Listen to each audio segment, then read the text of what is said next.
संजीवक और पिंगलक की अद्भुत कहानी। प्राचीन काल में किसी नगर में वर्धमान नाम का एक व्यापारी रहता था। उसके पास धन सब कुछ था, किसी चीज की कमी नहीं थी। फिर भी उसके मन में आया कि अब अपने व्यापार को और बढ़ाना चाहिए। आखिर उसने व्यापार के सिलसिले में मथुरा नगरी जाने का निर्णय किया।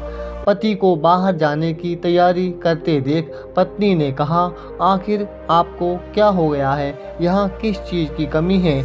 अपने घर में सब कुछ है, फिर बाहर जाकर न जाने किस तरह का दुख झेलना पड़े, कौन सी विपत्ति पीछे पड़ जाए, मेरी समझ में नहीं आता। आपको घर छोड़कर बाहर जाने की ज़रूरत ही क्या है? व्यापारी वर्धमान ने पत्नी को समझाया, जो लोग आगे का नहीं सोचते और सिर्फ आज से ही संतुष्ट हो जाते हैं, उनका कल भी अच्छा नहीं हो सकता। आदमी को हमेशा अपने भविष्य के बारे में सोचना चाहिए और उन्नति की कोशिश करते रहना चाहिए। इस पर सीधी सरल पत्नी भला क्या कहती, वह चुप हो गई। वर्धमान ने बैलगाड़ियों पर ढेर सारा सामान लदवाया, फिर खुद भी एक अच्छी सी बैलगाड़ी में बैठकर मथुरा की ओर चल पड़ा। उसकी बैलगाड़ी में दो बड़े ही सुंदर और पुष्ट बैल जुते हुए थे। उनके नाम था संजीवक और दूसरा नंदक। व्यापारी वर्धमान बड़े उत्साह से बैलगाड़ियों पर सामान लादे भविष्य की सुंदर कल्पनाएं करता हुआ मथुरा नगरी की ओर बढ़ा जा रहा था। अचानक एक जगह उसे कुछ धक्का सा लगा और वह लड़खड़ाकर बैलगाड़ी में ही गिर गया। तब उसे समझ में आया कि अरे, यह बैलगाड़ी तो दलदल में फंस गई है। सबसे बुरी हालत तो उसकी सुंदर बैल संजीवक की थी, जो किसी भी तरह पर भीषण दलदल से निकल नहीं पा रहा था। वर्धमान ने संजीवक को दलदल से निकालने की बहुत कोशिश की, पर निकाल नहीं पाया। उसने सोचा आसपास कोई पथिक नजर आए तो उसकी भी मदद ले लूं, पर वह सुनसान रास्ता था, कहीं कोई व्यक्ति नजर ही नहीं आया। तब व्यापारी ने सोचा, अब यहाँ रुके रहने की बजाय आगे चल देना ही अच्छा है। अंधेरा हो जाने पर चोर डाकुओं ने लूट लिया तो आफत आ जाएगी, इसलिए अब झटपट यहाँ से चल देना चाहिए। आखिर व्यापारी वर्धमान ने घायल संजीवक को वहीं छोड़ा और नंदक को साथ लेकर किसी तरह आगे की यात्रा पूरी करने लगा। संजीवक ने यह देखा तो उसे बड़ा दुख हुआ। वह सोचने लगा, आह, मेरी मालिक हैं न, जो सुबह शाम मेरी पीठ कितने प्यार से फेरता था, मुझे खिलाए बगैर कभी कुछ नहीं खाता था और सारे गांव वालों से कहता था कि देखो, संजीवक से सुंदर बैल पूरे गांव में कोई दूसरा है क्या?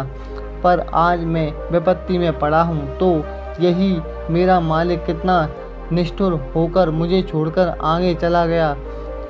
शायद यही समय का फेर है। फिर भी संजीवक ने किसी तरह खुद को धीरज बनाया। इसे समय और भाग्य की लीला समझकर सोचने लगा, शायद आगे कुछ अच्छे दिन आएं। और जैसा उसने सोचा था हुआ भी वही। संजीवक जिस तालाब के गहरे दलदल में फंसा था, वहीं रहते हुए और आसपास की सुंदर हरी हरी घास खाते हुए धीरे धीरे मजबूत होता चला गया। उसका शरीर भी भर गया और जंगल की खुली हवा में रहने के कारण उसमें पहले से कई गुना ज़्यादा ताकत आ गई। वह मज़े से खाता और बड़े जोर की गर्जना करता था, जिससे पूरा जंगल कांप उठता था। उस वन का राजा था पिंगलक। संजीवक की ओर की गर्जना सुनकर उस सबसे ज़्यादा तो उसी का दिल बैठ जाता था। शेर डर कर सोचता था, शायद इस जंगल में कोई ऐसा भीषण जंतु आ गया है जो महाबली बलशाली है। अब तो मेरा इस जंगल में रहना ही कठिन है। लगता है मुझे यह जंगल छोड़ कर कहीं और जाना होगा।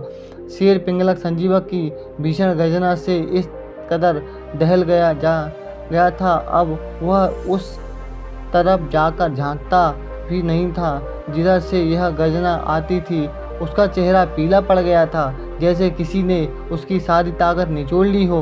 पिंगलक के दरबार में दो सियार थे, दमनक और करकट दोनों आपस में भाई भाई थे। करकट बड़ा था और दमनक छोटा। उस उनके पिता भी राजा पिंगलक के मंत्री रहे थे। पिंगलक के दरबार में करकट और दमनक को भी कभी ऊंचा स्थान हासिल था, लेकिन आजकल बेचारे उपेक्षित थे। इस बात से दोनों मन ही मन दुखी रहते थे। दमकल ने एक बार राजा पिंगलक की हालत देखकर अपने भाई करकट से कहा, लगता है हमारा राजा आजकल कुछ परेशान है, हमें उसकी मदद कुछ करनी चाहिए। करकट बोला, हमें राजकाज के मामलों में क्या लेना, इन चीज़ों से हम जितना दूर रहें उतना ही अच्छा है। पर दमनक चतुर था, वह नहीं माना। राजा पिंगलक के पास बोला, महाराज लगता है आप किसी बड़ी चिंता में हैं। अगर आप चाहें तो अपने इस सेवक को भी बताइए, हो सकता है मैं आपके किसी काम आ सकूं। सुनकर पिंगलक का चेहरा और भी पीला पड़ गया। उसने कहा, बात यह है कि दमनक किस जंगल में कोई भयंकर प्राणी आ गया है, जिसकी गर्जना से पूरा जंगल दहल उठा है। लगता है हमें इस वन को जल्दी ही छोड़कर जाना चाहिए। मैंने अपने मंत्रियों से भी सलाह ली है, सबका यही कहना है कि संकट के समय अपना घर या स्थान छोड़ देने में कोई बुराई नहीं है। दमनक बोला, महाराज पहले आप मुझे उस भयंकर जीव के एक शक्ल तो देख लेने दीजिए, फिर अगर वन को छोड़ना ही ठीक होगा तो फिर वैसा ही करेंगे लेंगे। पिंगलक थोड़ी घबराहट के साथ बोला, तो क्या तुम उस भयंकर गर्जना करने वाले जीव को देखने के लिए कछार की ओर जाओगे? यह तो बड़ा खतरनाक है, जरा अपना ख्याल रखना। दमनक उसी समय दलदल की ओर चल पड़ा ताकि भयंकर गर्जना करने वाले जीव की शक्ल एक बार देख ले। वह उसके बारे में तरह तरह की कल्पनाएं कर रहा था, पर दूर घास खाते हुए संजीवक को उसने देखा तो उसे हंसी आ गई। सोचने लगा, अरे महाराज, हमारे राजा पिंगलक क्या इसी बैल से डर रहे हैं? यह तो बड़ी अजीब बात है। दमनक ने राजा पिंगलक के पास आकर कहा, महाराज मैंने उस जीव की शक्ल देख ली है, वह बांके बलवान है और शिव का भक्त है, लेकिन आप चाहें तो मैं उसे आपके चरणों में लाकर बैठा सकता हूँ। सुनकर पिंगलक को यकीन नहीं हुआ, हैरान होकर बोला, अच्छा तुम ऐसा कर सकते हो? यह तो बड़ी अच्छी बात है। मैं तुम्हें वचन देता हूँ कि अगर तुम सफल हो गए तो मैं तुम्हें अपना मंत्री बना लूँगा। ठीक है महाराज, कहकर दमनक उसी समय संजीवक से मिलने चला गया। घास चरते हुए संजीवक के पास आकर दमनक ने थोड़ी फटकारती हुई आवाज़ में कहा, चल चल रे ओ बैल, तू हमारे राजा पिंगलक ने बुलाया है। तूने पूरे जंगल की शांति खत्म कर दी है, आज तुझे मजा चखाएगा। दमनक की बात सुनकर संजीवक हक्का बक्का रह गया। बोला, भाई यह पिंगलक कौन है? तुम मुझे उस जिसके पास ले जाना चाहते हो? अच्छा तो तुझे पिंगलक के बारे में नहीं पता? पिंगलक है हमारे राजा, इस जंगल के राजा, जिनकी आज्ञा के बगैर इस जंगल के पता तक नहीं हिलता। और तूने बेवजह शोर मचा रखा करके इस सारे जंगल को परेशान कर रखा है। अब राजा पिंगलक तेरी अच्छी खबर लेंगे। सुनकर संजीवक के तो होश उड़ गए, सारी मस्ती गायब हो गई। उसने गिड़गिड़ाते हुए दमनक से कहा, भाई जैसा तुम कहते हो मैं पिंगलक हूँ के पास चलने को तैयार हूँ, पर तुम्हें मेरी भी प्राण रक्षा का वचन देना होगा ताकि पिंगलक किसी तरह मुझे नुकसान न पहुँचाए। दमनक बोला, ठीक है, जब तुम ऐसी करुण प्रार्थना कर रख रहे हो तो मुझे भी कोई सोचना होगा। आखिर दमनक संजीवक के साथ लेकर राजा पिंगलक से मिलवाने चल दिया। कुछ दूर जाकर बोला, तुम यहीं ठहरो, राजा पिंगलक तुमसे बहुत नाराज़ हैं, मैं उनका गुस्सा शांत करके आता हूँ, तब तुम मेरे साथ चलना। फिर उसने पिंगलक के पास जाकर कहा, महाराज भयानक गर्जना करने वाला वह जंतु आ गया है, वह आपसे मित्रता चाहता है, पर उसने प्राण रक्षा का वचन मांगा है। पिंगलक हैरान होकर बोला, अच्छा तो तुम जल्दी से उसे ले आओ। अब दमनक झटपट संजीवक को साथ लेकर पिंगलक के पास गया। दोनों ने दूर से एक दूसरे को देखकर पहचान लिया कि उनमें काफ़ी बल है। संजीवक और पिंगलक दोनों खुशी खुशी एक दूसरे से मिले और दोस्ती का वादा किया। उस दिन के बाद वे दोनों आदर्श दोस्तों की तरह रहने लगे। पिंगलक अपने मन की हर बात संजीवक को बताता और संजीवक था ज्ञानी। वह पिंगलक को ऐसी ज्ञानपूर्ण कहानियाँ सुनाता कि उसका मन खुश हो जाता। दोनों लंबे समय तक ज्ञान चर्चा करते रहे। जंगल में खासी शांति का माहौल था। पिंगलक का स्वभाव भी अब काफ़ी बदल गया था, लेकिन वह बात अगर किसी को सबसे बुरी लगती थी तो दमकल को। उसने संजीवक को पिंगलक को एक दूसरे से मिलता तो दिया था, पर वे दोनों रात दिन जिस तरह की चर्चा ज्ञान में लगे रहते थे उससे दमनक को बड़ी परेशानी होती थी। सोचता था कि यह तो मैंने बड़ी आफत मोल ले ली। बेकार संजीवक को राजा पिंगलक से मिलवा दिया। खुद तो यह ज्ञानी विद्वानी ही है। लगता है हमारे राजा पिंगलक को भी पूरा बैरागी बनाकर छोड़ेगा। तब यह राजकाज का क्या हुआ, क्या करेगा? किसी तरह संजीवक को रास्ते से हटाना चाहिए। आखिर एक दिन कुछ सोच समझकर दमकन राजा पिंगलक के पास गया। बोला, महाराज, मैं कहना तो नहीं चाहता, पर बात कुछ ऐसी है कि कहे बगैर रहा भी नहीं जाता। संजीवक आप अपना सबसे अच्छा मित्र समझते हैं, पर वह आपको मारकर आपके राज्य को हड़पने की योजना बना रहा है।